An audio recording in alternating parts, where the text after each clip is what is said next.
Tersesat di hutan Gantarawang, negeri kasat mata. Assalamualaikum warahmatullahi wabarakatuh. Kisah mistis pengembala kambing yang hilang selama 40 hari di tanah Gantarawang, Banten. Wilayah Banten menyimpan tempat-tempat angker yang misterius.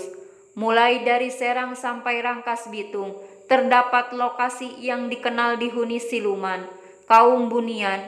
Daerah itu antara lain Tanah Gantarawang, Desa Caringin, Kecamatan Tunjung Teja, Kabupaten Serang. Kawasan Tanah Gantarawang berupa tanah lapang yang ditumbuhi alang-alang, adalah bagian terbesar dari tempat yang angker. Konon katanya pusat tempat angker di Banten berasal dari Gantarawang. Di sana disebut-sebut kerajaan siluman, sehingga orang hati-hati jika membicarakan Gantarawang. Istilahnya takut kesambet atau kena tulah. Gantarawang merupakan pusat kerajaan hantu.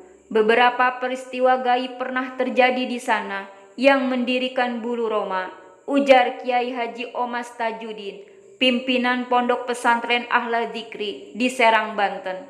Dijelaskannya makhluk halus yang menghuni di Gantarawang sebangsa siluman. Konon siluman penghuni itu berasal dari prajurit Raja Pucuk Umun. Alkisah dulu terdapat kerajaan sebelum kerajaan Banten Islam, namanya Kerajaan Medanggili. Rajanya bernama Pucuk Umun. Kerajaan kecil ini di bawah kerajaan Pajajaran bagian barat, yaitu Pakuan. Penduduk kerajaan itu mayoritas memeluk agama Buddha. Ketika Hasanuddin datang menyebarkan agama Islam, terjadilah perang tanding.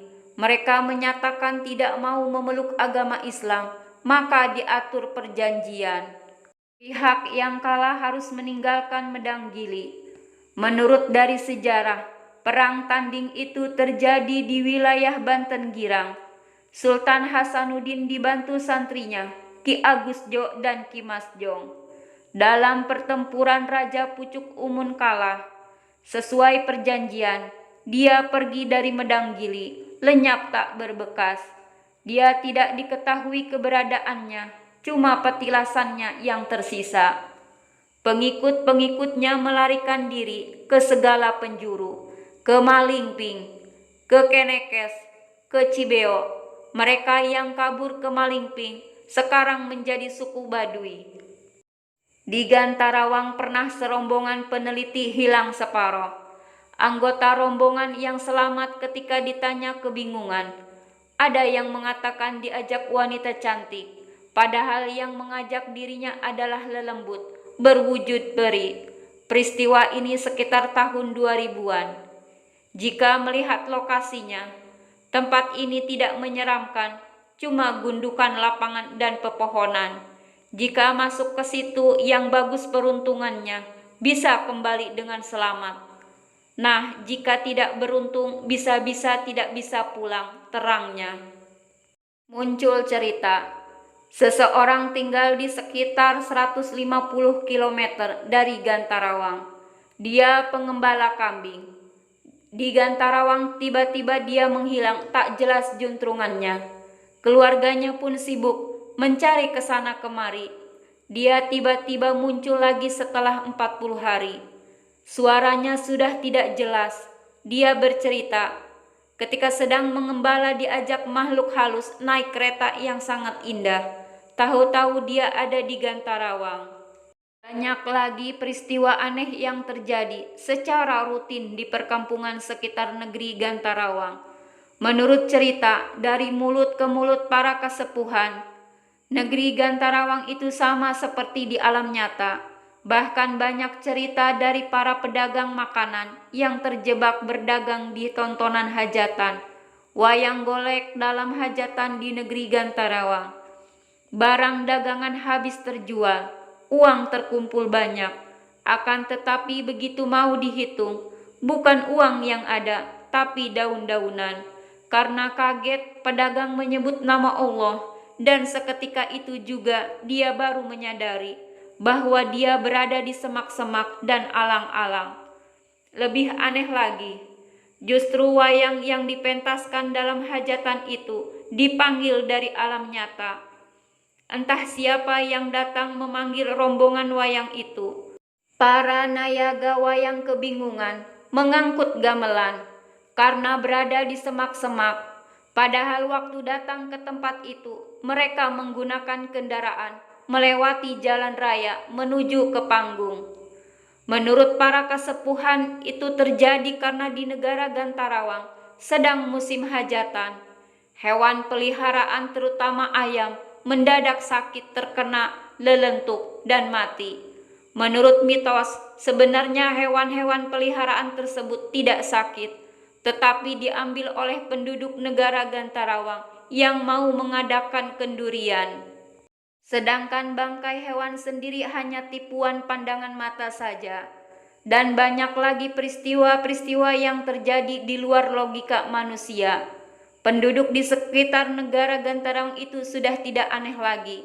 Beberapa bulan lalu tersiar kabar di sekitar kampung Ciwatek, desa Curug Manis, Kecamatan Curug, seorang remaja bisu yang telah hilang beberapa tahun yang lalu, kini datang lagi. Pada suatu hari ketika salah seorang tetangga dari Mangsar Mala itu menceritakan kepada keluarganya, pada giliran hari pasar berikutnya, orang Mangsar Mala, orang tua si Sair datang ke pasar Petir untuk membuktikan kebenaran informasi tetangganya. Ternyata benar si Sair ada di situ. Dibawalah si Sair pulang ke Ciwatek. Setelah itu diintegrasi dengan bahasa isyarat. Ternyata selama ini dia tidak mati, tapi dibawa ke negara Gantarawang karena dijadikan wadal oleh salah seorang pamannya. Di sana dia diberi tugas untuk belanja dapur ke Pasar Tunjung dan Pasar Petir. Karena sang paman melakukan pelanggaran pada penguasa Gantarawang, maka pada waktu itu pamannya diambil oleh penguasa Gantarawang. Dibebaskanlah si Sair oleh penguasa Gantarawang. Kini si Sair telah hidup bersama keluarganya lagi di alam nyata. Akan sesekali dia merenung memikirkan keluarganya di Gantarawang. Menurutnya dia di sana telah punya istri. Sungguh suatu peristiwa yang sulit dikaji dengan logika. Lebih aneh lagi si Sair membawa HP berian dari kerajaan Gantarawang untuk kepentingan komunikasi. Demikianlah mitos negeri Gantarawang. Ini yang dapat dirangkum sesuai dengan cerita yang pernah didengar. Mohon maaf jika ada cerita yang kurang. Semoga bermanfaat. Jika Anda ingin tahu lebih banyak lagi tentang mitos negeri Gantarawang ini, silahkan tunggu di seri kedua. Wallahu a'lam bishawab.